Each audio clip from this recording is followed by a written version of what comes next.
Welcome to Birdseeds. Thank you guys as always for listening. Today we're gonna keep talking about Jammin, my daily well-being checklist, if you will. So just to kind of recap, the J we've already covered, that stands for journaling. Again, super effective. The A is for aqua, for hydration. And to be frank, I didn't quite get my hydration in this week. I had a lot of sporting things that I wasn't at home, couldn't carry my water in.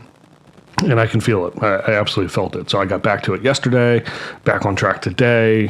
I need it. But yeah, unfortunately, I did fall off that this weekend, and I feel it. I know it. And then the first M stood for mindfulness, meditation, just generally calming the mind, taking control, being in the now, the power of now, etc. Then we talked about movement and exercise. I did stay on top of that pretty well last week, on it this week. Yesterday was nuts, didn't have time to do it, but today, first thing I did when I woke up, after waking up, jumped down, hit the treadmill, got my 30-minute walk in. So we have the J, the A, the M, the M. What comes next? I. We're going to talk about that today. The I stands for intentionality. What does that mean? What does intentionality mean in a daily well-being checklist situation? So there are things that have to get done every day. There are things that are just my daily, I have to do it. I have to make my calls. I got to eat lunch. I got to eat dinner. There's just the things that have to happen every single day, no matter what. The appointments that get booked, etc. And then there's other things that sort of get added in. Those are the specific appointments to show a house, to meet with the accountant, to do whatever it might be. So those things get filled out of my calendar whenever they get booked. Every morning, what I want to do is I want to look at what is in the day that has already been booked, what still needs to be booked, what are those daily things that I have to do that aren't scheduled yet, they're not in the calendar yet, and organize my day to make it the most efficient day that I possibly can to make sure that I do everything I can.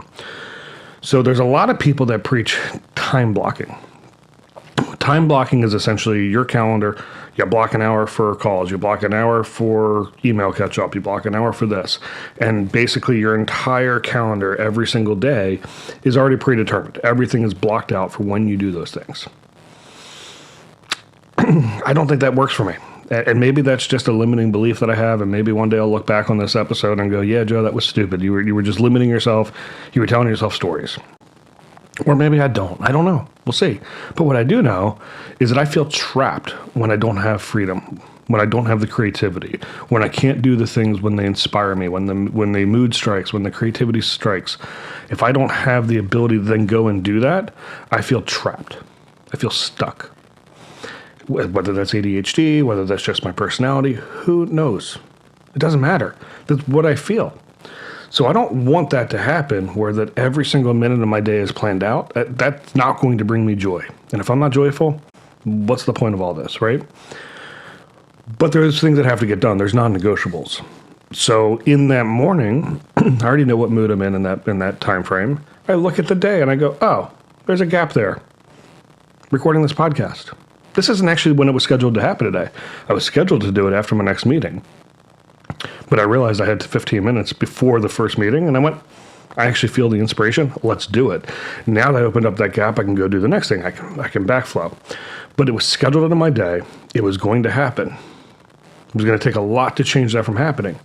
All the calls that I need to make, all the other appointments I have to do, my medical appointments, I have a massage later today, I have a chiropractor later today, and I have yoga tonight. That's all in the calendar. And I made sure that everything else can fit in there. So it's sort of somewhere between checklist mindset and time blocking mindset. It's essentially checklist, but I block it out the day of. I find that really helpful. I find that keeps me on track, that makes sure everything that needs to get done gets done, but I stay a little bit free and a little bit able to move. There was a recent, I don't remember if it was a podcast or an article. It doesn't matter. Sharon Chivatsa, president of Real Brokerage, super impressive guy, I think it was an article, if I'm not mistaken. It was the 80% rule. And essentially it was, you should never try to fill up 100% of your time because you don't have time to do the extra things, the creative things, the thing that popped up in front of you. And if you book 100% of your time and that unexpected thing pops up or that creativity strikes, you feel stressed and pressured because you don't have time to do it. So block 80% of your time. And I'm paraphrasing. What exactly he said, does it really matter? No, because it's what I interpreted it to be, right? It's what I took away from it is what matters. What I took away from that 80% rule, is if I block 100% of my time, I'm going to feel trapped. I'm going to feel like I can't do the things I want to do, and I can't do the things I need to do. That is not a recipe for success in my book. So if I can block 80% of my time, I now have time to do those extra things that I want to do, to strike the creativity, to handle the fire that just came up in one of my deals that I now have to put out because I have a little bit of buffer time. And if none of that happens, that's more me time to calm the mind. That's more family time. It's more time I get to spend with the kids, do yard work, do housework, whatever it is. So I'm striving for blocking 80% of my time out on a daily intentionality. I hope this helps as always. We're going to close up the Jammin segment next week when we get to the end. And I'm going to ask you for suggestions on that. Thank you again for listening. Have a wonderful day.